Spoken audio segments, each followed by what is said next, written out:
Hello friends, welcome to Amina சமையல். Today நம்ம சேனலில் ரவை பாயசம் ரெசிபி தான் ஃப்ரெண்ட்ஸ் பண்ண போகிறோம். 3 டீஸ்பூன் ரவை, 1 லிட்டர் பாலை வச்சு ரொம்ப ஈஸியாக டேஸ்ட்டாக ரவை பாயசம் எப்படி செய்யலாம்னு வீடியோவில் பார்க்கலாம். வீடியோக்குள்ளே போகிற பண்ணி எங்கள் சேனலில் புதுசாக பார்க்குறவங்க இது வரைக்கும் எங்கள் சேனலை சப்ஸ்கிரைப் பண்ணுங்கள். பக்கத்தில் பெல் ஐக்கன் கிளிக் பண்ணுங்கள். அப்போ தான் நாங்கள் போடுற புது வீடியோக்கள் இன்னும் உங்களுக்கு நோட்டிஃபிகேஷன் வந்து சேரும். வீடியோவை ஸ்கிப் பண்ணாமல் பாருங்கள். ரவை பாயசம் பண்ணுறதுக்கு பேன் எடுத்திருக்கேன். பேன் பார்த்திங்கன்னா சூடாச்சு. இதில் 2 டீஸ்பூன் நெய் விட்டுக்கோங்க.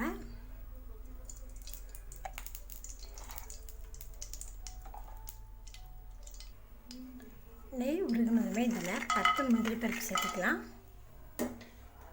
சேர்த்துட்டு லோ ஃப்ளேம்லேயே இது லேசாக வறுத்துக்கோங்க.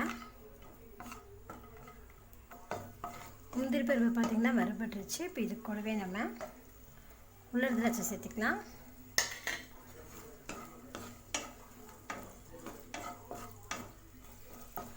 உலர் திராட்சை பார்த்திங்கன்னா அதுவும் நெய்யில் வரப்பட்டுருச்சு. இப்போ இது கூட 5 பாதாம் பருப்பை சின்னதாக கட் பண்ணி வச்சுருக்கேன். இதில் சேர்த்துக்கலாம்.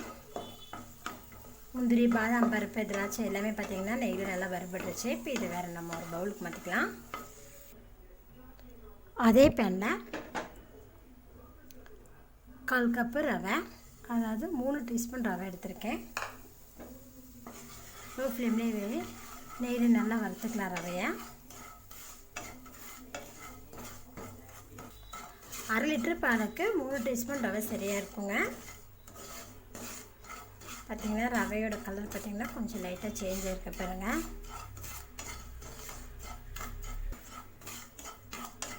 ரவை பாருங்கள் வறுபட்டுருச்சு, கலர் சேஞ்ச் ஆகிருக்க பாருங்கள். இப்போ இதில் நீங்கள் எந்த கப்பில் ரவை 1/4 கப் எடுத்தீங்களோ அதே கப்பில் 1/2 கப் அளவுக்கு தண்ணி சேர்த்துக்கலாம். சேர்த்துட்டு இதை நல்லா மிக்ஸ் பண்ணி விடுங்க.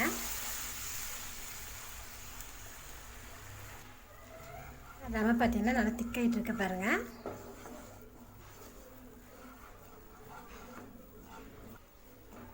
இந்த தண்ணியிலே பார்த்திங்கன்னா ரவை பார்த்திங்கன்னா கொஞ்சம் குக் ஆகிருக்கு. இப்போ இது கூட நம்ம காய்ச்சின பால் 1/2 லிட்டர் இதில் சேர்த்துக்கலாம். பால் சேர்த்தும் போதே இதை நல்லா அப்படியே கிளறி விட்டுட்டே இருங்க. கட்டி இல்லாமல் நல்லா கிளறி விடுங்க.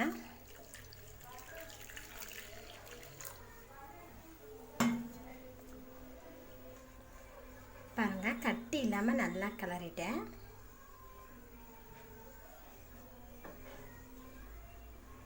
மீடியம் ஃப்ளேமில் வச்சு 5 நிமிஷம் இதை நம்ம குக் பண்ணலாம். மீடியம் ஃப்ளேம்லேயே 5 நிமிஷம் பார்த்திங்கன்னா நல்லா குக் பண்ணிவிட்டேன். பால்லேயே பாருங்கள் ரவை நல்லா குக் ஆகிருக்கு பாருங்கள். இப்போ இது கூட நம்ம 3/4 கப் அளவுக்கு சுகர் சேர்த்திக்கங்க. சேர்த்துட்டு இதை நல்லா கிளறி விடுங்க. இது கூட நீங்கள் குங்குமப்பூ கூட சேர்த்திக்கலாம், ரொம்ப நல்லாயிருக்கும்.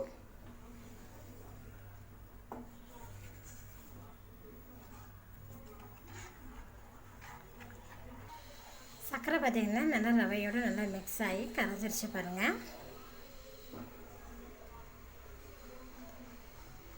இப்போ இது கூட நம்ம 2 ஏலக்காய் தட்டி வச்சுருக்கேன், அதை இதில் சேர்த்துக்கலாம். கூடவே நெய்யில் வறுத்த முந்திரி, திராட்சை, பாதாம் பருப்பை இதில் சேர்த்துக்கோங்க. சேர்த்துட்டு இதை ஒரு டைம் கிளறி விட்டுருங்க. அவ்வளோதாங்க, நம்மளோட ரவை பாயாசம் ரொம்ப ஈஸியாக டேஸ்ட்டாக ரெடி ஆகிடுச்சு பாருங்கள். இப்போ நம்ம ஸ்டவ் ஆஃப் பண்ணிடலாம். 3 டீஸ்பூன் ரவை, 1/2 லிட்டர் பாலை வச்சு சூப்பரான ரவை பாயசம் செஞ்சுட்டு பாருங்கள் ஃப்ரெண்ட்ஸ். நீங்களும் இது போல் செஞ்சு பாருங்கள். செஞ்சு பார்த்துட்டு உங்கள் ஃபீட்பேக்கை சொல்லுங்கள். என்னோட இந்த வீடியோ உங்களுக்கு பிடிச்சதுன்னா லைக் பண்ணுங்கள், உங்கள் ஃப்ரெண்ட்ஸுக்கு ஷேர் பண்ணுங்கள். மறக்காமல் அமினா சமையல் சேனலை சப்ஸ்கிரைப் பண்ணுங்கள். நன்றி.